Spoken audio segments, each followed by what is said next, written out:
Good morning madam. Good morning.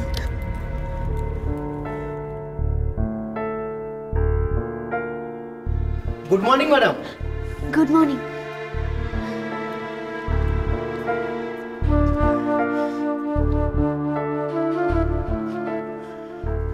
Good morning madam. Morning. শুনুন, doctor Sen কোথায়? একটু আগে তো আইসিসিউর ওখানে দেখেছিলাম, এখন কোথায় আমি দেখবো ম্যাডাম? না থাক। Okay madam.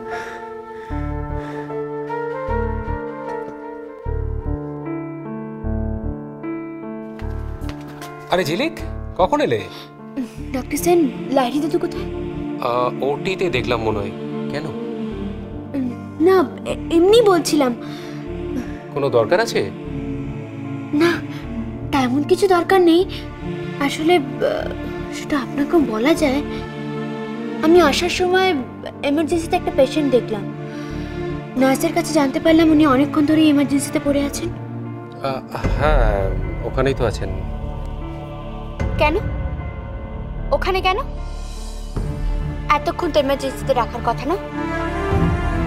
হয় আপনারা ওনাকে বেডে শিফট করুন। না মানে আমাকে যেমন বলা হয়েছিল আমি সেরকমই আর কি। কি বলা হয়েছে? মানে ওনাকে এমার্জেন্সিতেই রাখতে, মানে এর চেয়ে বেশি কিছু করতে বারণ করা হয়েছিল। কে বলেছে? অখিল বাবু। মামা?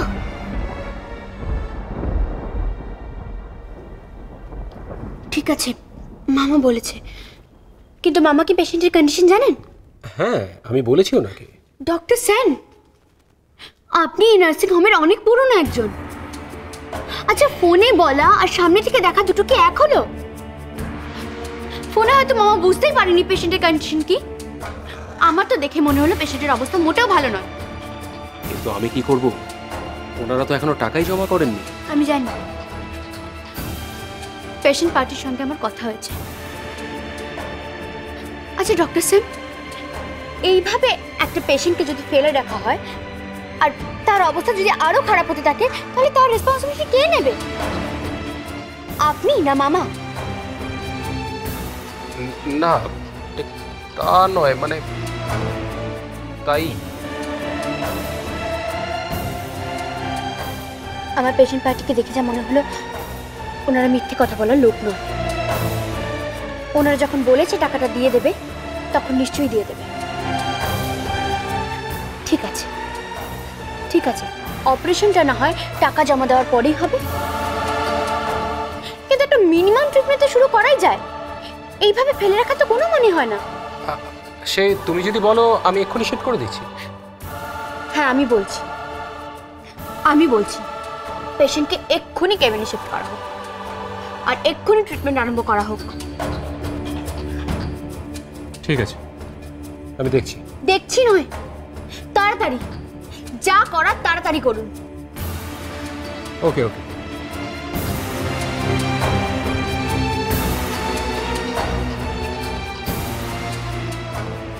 মনি কি টাকাটার ব্যবস্থা করলো?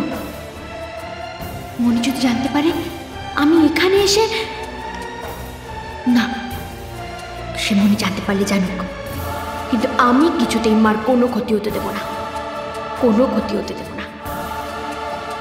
আমার একবার লাইটি দাদুর সঙ্গে কথা বলা দরকার।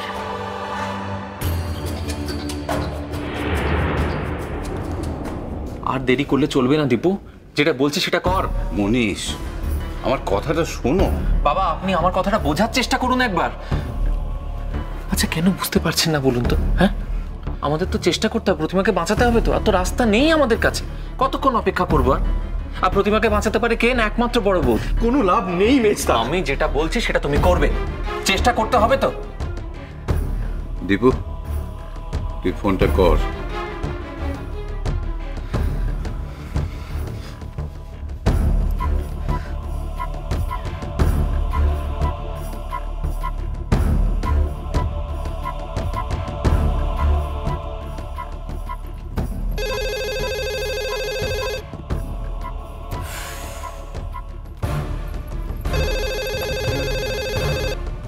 হ্যালো।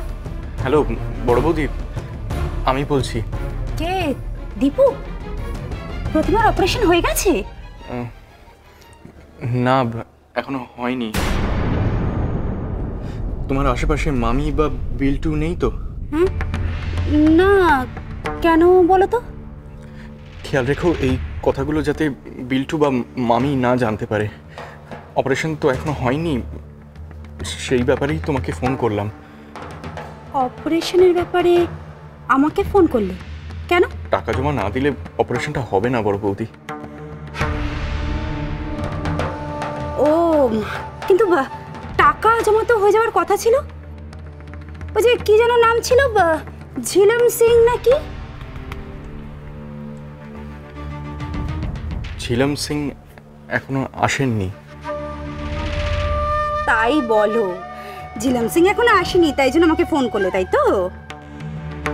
দেখো, ঝিলমকে তারা আমি ডেকে পাঠাইনি যে এই ব্যাপারে আমি কিছু করব। পরবর্তী আমি ঝিলম সিং এর কথা বলছি না, আমি তোমার লোকের কথা বলছি। মামা বলেছিল যে তোমার লোক যদি আসে মামা রাজি আছে ওই দামেই বাড়িটাকে বিক্রি করে দিতে। দীপু, দেখো বাবার তো বয়স হয়েছে, তাই না? কিন্তু তোমার বয়স তো অল্প।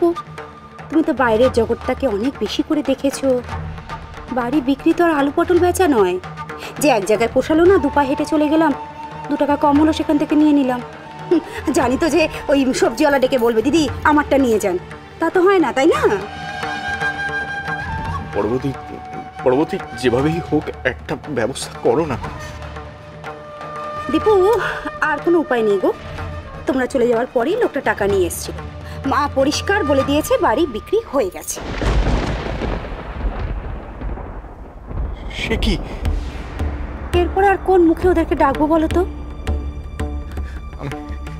আমি বুঝতে পারছি বড়বতী, কিন্তু কোনো একটা ভাবে যদি কিছু একটা ব্যবস্থা করেছে প্লিজ দেখো না। না দীপু, আমি কোনো ব্যবস্থা করতে পারবো না গো। বড় বৌমা, কি হয়েছে?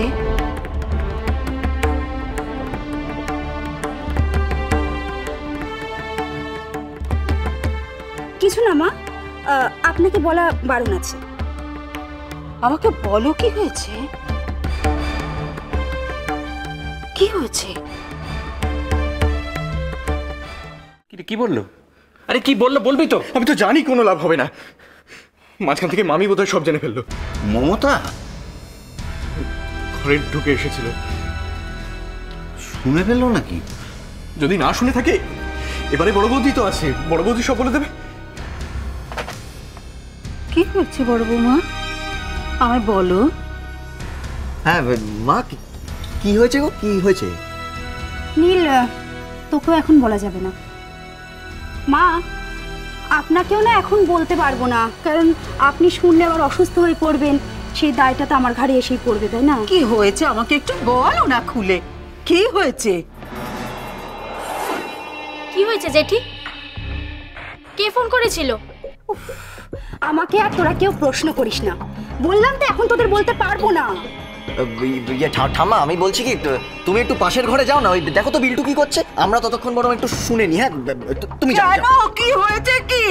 হ্যাঁ বিজু বাবার কি হয়েছে আমাকে একটু বলো না খুলে। মা, কিছু হয়নি। আপনারা তো আমাকে বিশ্বাস করলেন না। কে না ওই ঝিলম সিং, তাকে বিশ্বাস করে বসলেন। আমার লোক এসেছিল, তাকে আপনারা বিশ্বাস করলেন না। এবার বুঝুন। মা, তার মানে ওই ঝিলম সিং টাকা দেয়নি? না, টাকা দেয়নি। অপারেশন হয়েছে? টাকা না দিলে আবার অপারেশন হয় নাকি? মামার বাড়ি দেখেছো? দেখলে তো ঠাম্মা, তোমরা বলো না তোমরা সবাই বড়, তোমরা সব বোঝো, আমি তো কিছুই বুঝি না। আমি জানতাম এরকমই একটা কিছু হবে। আমার সঙ্গে কথা হলো, কই কেউ তো কিছু বললে না। বললে তো সব ভালো আছে, আমি কি করে বুঝবো? মা, ওরা না আপনাকে কিছু জানাতে চাইছে না। আমাকেও তো বলতে বারণ করেছিল, নিহাত আপনি এত জোর করলেন তাই। ঠাম্মা, এই যে ঠাম্মা, তুমি কাঁদছো কেন? কি লাভ? কেঁদে কোনো লাভ হবে না তো, এখন কিছু করার নেই। লোকটা নিজের হাতে টাকা পয়সা নিয়ে এখানে এলো, ডাক্তার ইমিডিয়েটলি অপারেশন করতে বলেছে, সেটা জেনেও তোমরা রাজি হলেন, এখন কাঁদছো কেন? কেঁদে লাভ নেই। কি করে রাজি হবে? বেশি টাকার অঙ্ক শুনেছে না, এখন বোঝো। মাসি মরে যাবে তোমাদের লোভের জন্য, দেখে নিও। তোমাকে চুপ কর ফুলকি। এখনো আমাকে চুপ করে রাখবে? এত ভুল করার পরেও সব সময় বলো আমরা বড়, আমরা যা করি ভালোর জন্য করি, ভালোর জন্যই বলি। আজ যদি মাসির কিছু হয়ে যায় তার জন্য কে দায়ী হবে? তোমরা।